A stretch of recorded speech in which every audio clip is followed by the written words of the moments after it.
तो दोस्तों आज हम पढ़ने वाले क्लास 9 ज्योग्राफी का चैप्टर नंबर 3 जिसका नाम है ड्रेनेज। तो सबसे पहले हम ये जानते हैं कि आखिर ड्रेनेज का क्या मतलब होता है। तो ड्रेनेज का सीधा सा अर्थ होता है river system of an area, मतलब किसी भी एरिया के रिवर सिस्टम को हम ड्रेनेज बोलते हैं। नेक्स्ट आता है ड्रेनेज बेसिन। तो ये ड्रेनेज बेसिन क्या होता है, देखो जैसे मान लो कोई रिवर है, उसकी कई सारी ट्रिब्यूटरीज भी होंगी और कई सारी डिस्ट्रीब्यूटरीज भी होंगी। तो ये जो सिस्टम होता है किसी भी रिवर का, उसे हम ड्रेनेज बेसिन बोलते हैं। नेक्स्ट आता है वाटर डिवाइड। नाम से ही पता चल रहा है कि इसमें वाटर को डिवाइड करने की बात की जा रही है। जैसे कि आप इस डायग्राम में देखो, यहाँ पर आपको दो ड्रेनेज बेसिन दिख रहे हैं, पहला है ये वाला और दूसरा है ये वाला। अब जो भी इन ड्रेनेज बेसिन को डिवाइड करता है उसे हम वाटर डिवाइड कहते हैं। और ये वाटर डिवाइड कुछ भी हो सकते हैं, जैसे कि माउंटेन हो सकते हैं, कोई ऊंची उठी जमीन हो सकती है। तो हम लिख सकते हैं कि any upland or a mountain separating two adjoining drainage basin is known as water divide. अब दोस्तों हमारे चैप्टर का नेक्स्ट टॉपिक आता है जो कि है ड्रेनेज सिस्टम इन इंडिया। इसको हम एक और नाम दे सकते हैं जो कि है रिवर सिस्टम ऑफ इंडिया।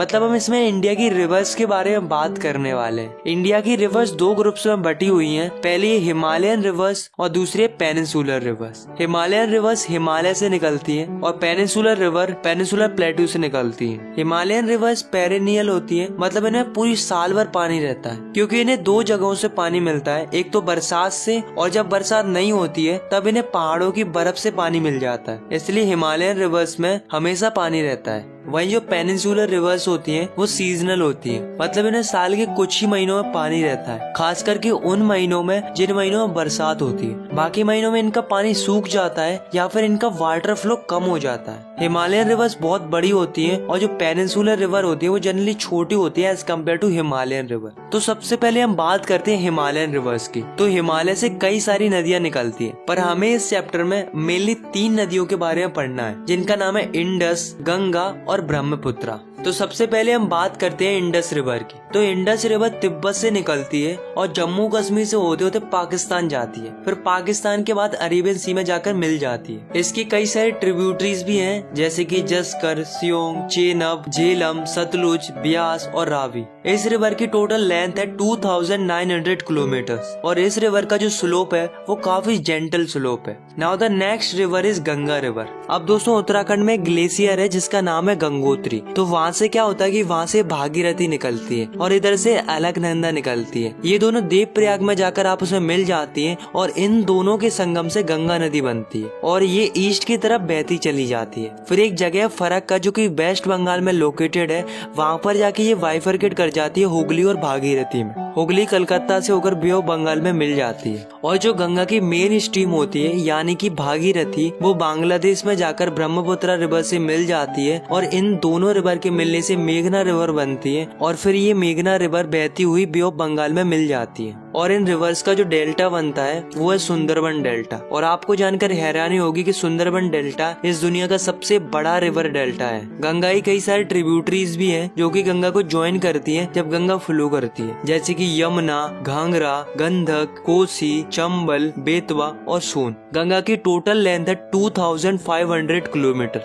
पूरे नॉर्थन इंडिया का एग्रीकल्चर गंगा नदी पर ही डिपेंडेंट है। अब अगली जो रिवर है वो है ब्रह्मपुत्रा रिवर। ब्रह्मपुत्रा रिवर तिब्बत से आती है, इसको तिब्बत में जाम्पू बोलते हैं। ये जो रिवर है वो हिमालय की ईस्ट की तरफ से बहना शुरू करती है और नामचा बरवा आते ही वहाँ से यू टर्न ले लेती है और एंट्री करती है अरुणाचल प्रदेश में। अरुणाचल प्रदेश में इसको दिहांग बोलते हैं और ये बहती बहती चली जाती है असम तक और असम में इसको ब्रह्मपुत्रा बोलते हैं और फिर ये बांग्लादेश में चली जाती है, वहाँ पर इसको जमुना बोलते हैं और फिर ये भागीरथी के साथ मिलकर बे ऑफ बंगाल में मिल जाती है। इसकी कई सारे ट्रिब्यूटरीज भी हैं, पर 2 ही मेन ट्रिब्यूटरीज हैं जो कि इसको ज्वाइन करती है अरुणाचल प्रदेश में। उनका नाम है दिबांग और लोहित। जब ये तिब्बत से आती है तब इसमें काफी कम पानी होता है और सिल्ट भी काफी कम होता है, क्योंकि तिब्बत वाला रीजन काफी कोल्ड और ड्राई रीजन होता है। पर जब ये रिवर हमारी इंडिया की ईस्टर्न पार्ट में एंट्री मारती है तब वहाँ पर इसका वाटर लेवल इंक्रीज हो जाता है और सिल्ट भी इंक्रीज हो जाता है, क्योंकि हमें पता है कि इंडिया के ईस्टर्न पार्ट में काफी ज्यादा बरसात होती है। ये जो रिवर है वो काफी ज्यादा रिवराइन आइलैंड फॉर्म करती है।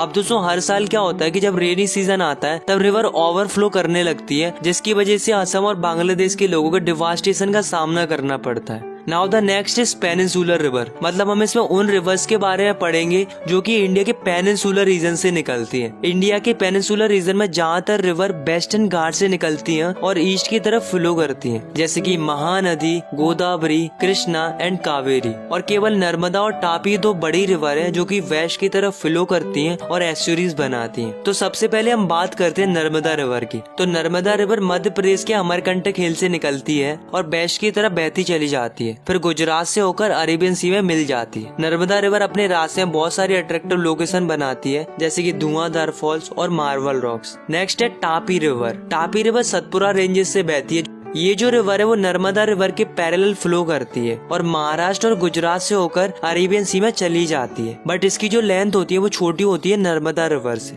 अब दोस्तों और भी कुछ छोटी छोटी रिवर्स हैं जो कि वेस्ट की तरफ फ्लो करती हैं, जैसे कि साबरमती, माही, भारतपूर्णा, प्रियार।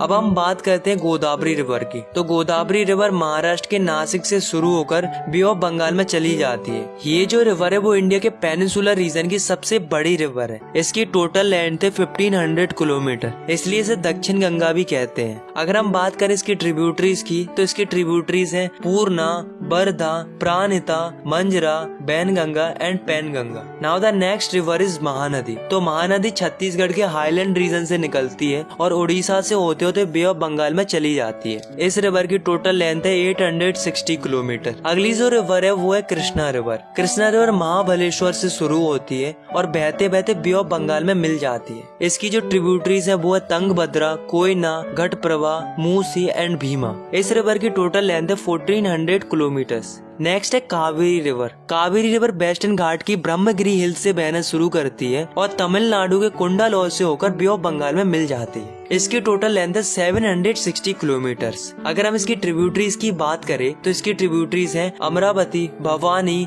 हेमावती एंड कावनी। तो दोस्तों इन रिवर्स के अलावा कुछ और रिवर्स हैं जो कि वेस्ट टू ईस्ट फ्लो करती हैं इन पेनिनसुलर रीजन, जैसे कि दामोदर, ब्राह्मणी, बैतरणी एंड सुबर्ण रेखा। तो दोस्तों अभी तक हमने इंडिया की कई सारी रिवर्स के बारे में जाना। हमने हिमालयन रिवर्स के बारे में जाना, पेनिनसुलर रिवर्स के बारे में जाना, लेकिन अब हम बात करने वाले इंडिया की लेक्स के बारे में। तो इंडिया के अंदर अलग अलग प्रकार की लेक्स पाई जाती हैं जिनके साइज और कैरेक्टरिस्टिक अलग अलग होते हैं। इंडिया के अंदर ज्यादातर लेक्स परमानेंट होती हैं, मतलब उनमें साल भर पानी रहता है, मगर कुछ लेक ऐसी भी होती हैं जो कि रेनी सीजन पर डिपेंड करती हैं। इंडिया की लेक्स कई प्रकार से बनती है। कुछ लेक्स ग्लेशियर और आइस शीट्स के एक्शन से बनती है, तो कुछ लेक विंड, रिवर और ह्यूमन एक्टिविटी की वजह से बनती है। इंडिया के अंदर ज्यादातर fresh water lake Himalaya region में पाई जाती है क्योंकि ये ग्लेशियर के मेल्ट होने से बनती है। इंडिया के जम्मू कश्मीर रीजन में वूलर लेक है जो कि टेक्टोनिक एक्टिविटीज की वजह से बनी है। ये जो लेक है वो इंडिया की लार्जेस्ट फ्रेश वाटर लेक है। इसके अलावा भी बहुत सारी लेक्स हैं जैसे कि भीमताल, नैनीताल, चिल्का और भी कई सारी हैं। अब दोस्तों नेचुरली फॉर्म लेक्स के अलावा डैम बनाने की वजह से भी लेक्स बनती है, जैसे गुरु गोविंद सागर लेक। तो दोस्तों लेक्स हमारे लिए बहुत ही ज्यादा वैल्यूएबल है और काफी ज्यादा इम्पोर्टेंट रोल प्ले करती है हमारे लिए। जैसे कि लेक रिवर के वाटर को रेगुलेट करती है और बारिश के मौसम में बाढ़ आने से बचाती है।